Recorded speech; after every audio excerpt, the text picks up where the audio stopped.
10 নম্বর রুলসটা খুবই গুরুত্বপূর্ণ। কেউ কি আমাকে একটু বুঝাই দিতে পারবে? আমি ব্যাখ্যা করব পরে।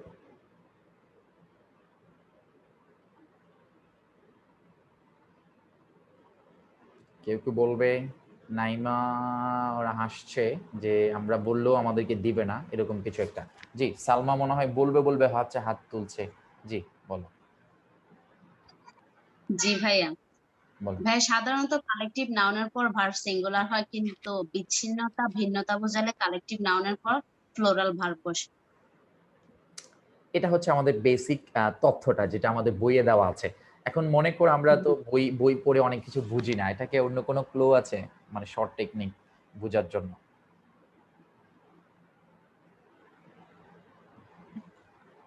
আপাতত মনে নাই, ভুলে গেছি। আচ্ছা। ভাইয়া। ওকে, আমি ব্যাখ্যা করে দিচ্ছি। এখানে বইয়ে কি লিখছে একটু দেখো। বলছে যে কালেকটিভ নাউনের পরে সাধারণত সিঙ্গুলার ভার্ব বসে। প্রথম প্রশ্ন, ভাইয়া কালেকটিভ নাউন কি? অনেকের প্রশ্ন। অনেকে মাথা নাড়তেছে, রিনা আপু জি জি, তামান্না আপু জি জি। আচ্ছা, ওকে ফাইন।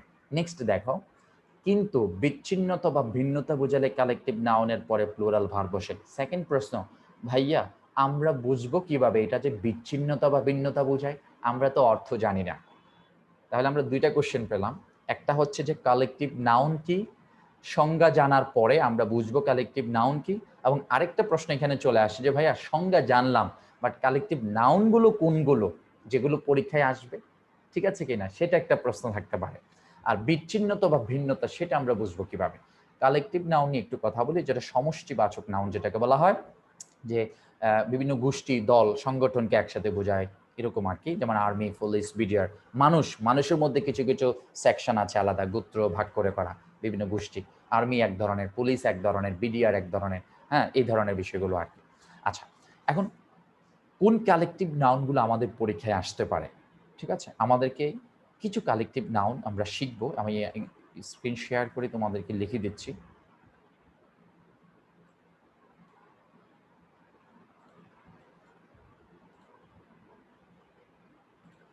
আচ্ছা, আমরা দুইটা কালেকটিভ নাউন আমরা এই মুহূর্তে শিখব। একটা হচ্ছে জুরি, আরেকটা হচ্ছে কমিটি। কমিটি, তাহলে একটা হচ্ছে জুরি, আরেকটা হচ্ছে কমিটি। তাহলে আমাদের এখানে কি বোঝাচ্ছে দেখো, কালেকটিভ নাউনের পরে সাধারণত ভার্ব সিঙ্গুলার হয়, কিন্তু বিচ্ছিন্নতা বা ভিন্নতা বোঝালে কালেকটিভ নাউনের পরে ভার্ব কি হবে? প্লুরাল হবে। তার মানে আমরা বুঝতে পারছি যে শুধুমাত্র জুরি যদি থাকে তাদের পরে ইজ অথবা ওয়াজ হয়। ধরে নিলাম যদি টু বি আসে, এটার ক্ষেত্রে ঠিক ইজ অথবা কি হবে? ওয়াজ হবে। এখন প্রশ্ন, বিচ্ছিন্নতা বা ভিন্নতা বুঝালে আমরা বুঝবো কিভাবে? ঠিক আছে, মনে রাখবা এই জুরি এবং এই কমিটি, এই দুইটা শব্দের পরে যদি ডিভাইডেড শব্দটা থাকে, সামা বলতেছে ও আচ্ছা আচ্ছা আচ্ছা এটা, আচ্ছা, ডিভাইডেড শব্দটা যদি থাকে তখন আমাদেরকে ধরে নিতে হবে এটা পার্থক্য করে দিচ্ছে আমাদেরকে। তখন আমাদের ভার্বটাকে কি করতে হবে? প্লুরাল করতে হবে। ঠিক আছে, আমি যদি আবার একটু বলি যে জরি এবং কমিটি এই দুইটা শব্দ হচ্ছে কালেকটিভ নাউন, তাদের পরে ভার্ব সিঙ্গুলার হয়। বাট জরি এবং কমিটি আছে এমন কোনো বাক্যে যদি ডিভাইডেড শব্দটা থাকে, তার মানে এটাকে আলাদা করে দিচ্ছে, পার্থক্য করে দিচ্ছে, তখন ভার্বটা কি হয়ে যাবে? প্লুরাল হয়ে যাবে। তাহলে আমাদের দুইটা জিনিস মনে রাখতে হবে, জরি এবং কমিটি এই দুইটা শব্দ কি একা একা আসছে নাকি ডিভাইডেড শব্দটা নিয়ে আসছে? যদি একা একা আসে তখন সিঙ্গুলার, যদি ডিভাইডেড শব্দটা আসে তখন হবে প্লুরাল। এক্সাম্পলগুলো যে আমরা একটু দেখি, যেমন দ্য জুরি, এটা একটু লিখে রাখো বা স্ক্রিনশট দিয়ে রাখো। এখন প্রশ্ন করতে পারো ভাইয়া জুরি এবং কমিটির বাইরে কি আর কোনো শব্দ নাই? এই দুইটা শব্দ দিয়ে পরীক্ষায় আসে বারবার, আমি কি করবো বলো? এই দুইটা শিখলে তোমাদের পরীক্ষার জন্য যথেষ্ট। তাহলে জুরি এবং কমিটি এই দুইটা শব্দ হচ্ছে কালেকটিভ নাউন, তাদের পরে ভার্ব সিঙ্গুলার হয়, কিন্তু এই জুরি এবং কমিটি শব্দগুলোর পরে যদি ডিভাইডেড শব্দটা থাকে তখন সেটাকে কি করে দেয়? আলাদা করে দেয়, কোনো গোষ্ঠীকে ভাগ করে দেওয়া বোঝায়, পৃথক করে দেওয়া বোঝায়। তখনই বিচ্ছিন্নতা বোঝাবে, তখনই ভার্ব প্লুরাল হবে। তাহলে আমাদের অর্থ জানার দরকার নেই, আমরা ডিভাইডেড শব্দটা খুঁজবো, যদি আমরা ডিভাইডেড শব্দটা পেয়ে যাই তখন আমরা ভার্বটাকে প্লুরাল করে দিব। সবাইকে বুঝতে পেরেছো? আমি এক্সাম্পল গুলো প্র্যাকটিস করাবো, কিন্তু রুলসটাকে বুঝতে পেরেছো? জি। রাবি আপু আপনি একটু এক্সাম্পল গুলো বলেন, 1 number এক্সাম্পলটা।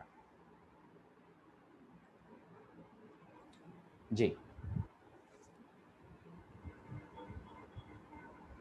The jury be bracket be giving its verdict predicted today. আমি অর্থটা বলে দিচ্ছি today. যে the jury dash giving its verdict মানে রায়, টুডে মানে আজ, যে বিচারকরা তারা কি করেছেন, আজকে তারা তাদের রায়টি দিয়েছেন। ঠিক আছে, আচ্ছা তাহলে এখানে বলো তো ভাই বিভার্বে কি হবে, অ্যাম ইজ আর ওয়াজ আর কোনটা হতে পারে? ভাইয়া is হবে, ইজ হবে, আর কি হতে পারে? is অথবা was। অ্যাবসলিউটলি রাইট, কিন্তু ইজ অথবা ওয়াজ কেন, আর অথবা ওয়্যার কেন নয়? ভাইয়া এখানে তো রুলস আছে ভাইয়া, কালেকটিভ নাউন থাকলে সিঙ্গুলার হবে ভাইয়া, আর এখানে তো ডিভাইস দ্বারা যুক্ত না, তার জন্য is হবে। অ্যাবসলিউটলি